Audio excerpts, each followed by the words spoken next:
Hi everybody, right now I'm with Rick Tubbs. He's running for Congress in Solano County. Rick, it's very good to have you on here. Thank you, Jorge. So you're running for Congress. What is your platform all about? Very good, thank you. I'm running for Congress for one specific reason, and that's to balance our nation's budget. We keep racking up over $1 trillion every year of debt that our children and grandchildren are going to pay off. And why in Washington they can't figure out how to balance a budget, I don't know. In the military, I've balanced several multi-million-dollar budgets. It's easy.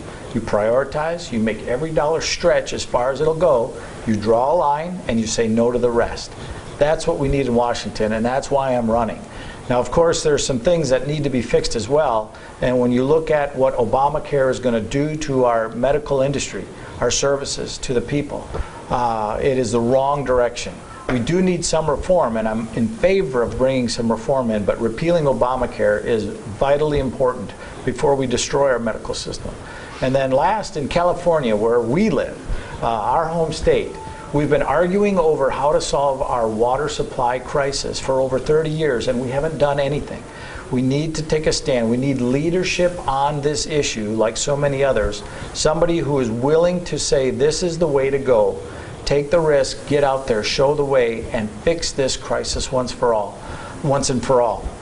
And I will start by saying, don't tear down any more dams. There's this program of bringing down dams. Stop the dam busting, leave them up.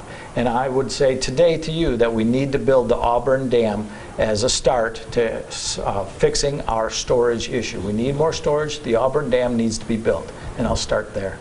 Okay, great. What kind of other things would you be involved with when it comes to the budget? I know that there are major cost drivers. You mentioned Obamacare, but what are the other things that you think need to be reformed besides that? Sure. You start out, Medicare is a great program that our seniors rely on. But there is over $100 billion of fraud in the system right now that is not taking care of any seniors, not paying any doctors. It's our government paying criminals to the tune of $100 billion. That's where I'd start. That's 25% of the budget. We have to cut that waste and fraud and save that taxpayers' dollars so we can afford Medicare for the future. The military, something dear to my heart as a 22-year veteran, still serving in the United States Reserves as a commander of my C-17 unit. There is room to cut in the military without cutting any national defense, any capability. It's this idea that we have to spend our money by the end of the fiscal year, otherwise we're going to lose it. Very simple. I'm very glad you brought that up because I'm also a veteran, and I know that we had to get rid of so much ammo. We had to get rid of so many grenades. We had to, literally, we were taking grenades, and I'm not supposed to talk about this, but pulling pins and throwing them into the lake just to blow them up so we could turn the pins in. Taking rounds and throwing them out in the bushes, because if we didn't particularly need to use that many rounds or that many ordinances that year, we were going to get cut, and they were going to say, well, you don't need it next year. I don't know what I'm doing next year. And so they shouldn't be limited to having to do those kind of things. Right, and you're throwing away bullets and grenades. I'm flying hours on big C-17 airplanes that cost over $10,000 an hour. Just flying circles? Just flying to make sure. So anyways, Constitution already has a 2-year budget provision for the military. This is a start.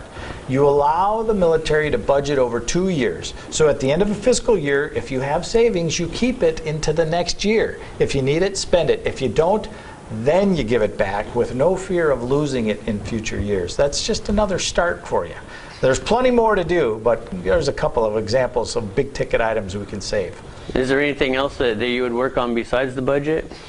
Yes. I'll tell you this. In the military, this is near and dear to me. This will be my first bill, and I hope your viewers would appreciate this. Right now, in the military, our chaplains cannot pray according to their religious beliefs. They are handcuffed in the way they are supposed to pray by a regulation put out for fear of offending anyone.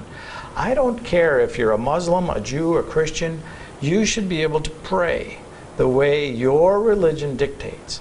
And my first bill I would put forward would be a freedom of religion bill to allow military chaplains to pray in whatever manner their conscience allows. So a little bit off the beaten path of some of my main issues, but something important to me and something I've dealt with on a personal level. Immigration's another thing that we need to move forward on.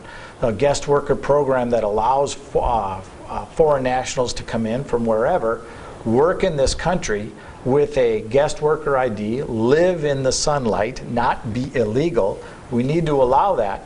The caveat would be is they are not entitled as a non-U.S. citizen to the taxpayer-funded safety net. That means they wouldn't get disability, welfare, unemployment, Social Security. We can't afford that. If we're going to let them in and participate in this great country and be a part of the economy, because there is a place for them, we do need them, absolutely, and I've been involved in it. Working side by side with them in landscaping and on my wife's family farm. We need them. But we can't afford to just take care of them. They need to go home if they can't support themselves here and let their country take care of them. But if they can come to our country, find a job, take care of themselves, take care of their family, more than welcome to have them here. I know a lot of people are really confused right now, so let me get a point of clarity. Did you say that it was okay for illegal people to be here? Not illegal. My program would make them legal. They would not be illegal. You want to give work visas? Yes, a guest worker program. You get a guest worker ID and you're here legally. And there, 11, 12 million illegal immigrants shows that our policy is broken. How can you have that much breaking of the law and allow it to continue? The policy is broken. We need to open up this door, if you will, for this workforce to be here legally, so they don't have to live in the shadows. We don't have to have cities with sanctuary cities just thumbing their nose at the law. We need to have a law that makes sense, that works for America first, and does allow for these people looking for the opportunity that's here to come. You would make the system so there wouldn't be an advantage to hiring a guest worker over a U.S. citizen, so they would be just taking the jobs that they could fill that are harder to fill with citizens. Okay, Rick, well, can you tell my viewing audience real quick if there's any way they can get involved in your campaign? You bet. Please go to my website, ricktubbsforcongress.com. You can sign up there to volunteer, look at more of my issues and more of my solutions, as well as contribute if that's something you can do at this time. So thank you very much, Jorge. All right, thank you so much, Rick. Absolutely. Thank you. Great.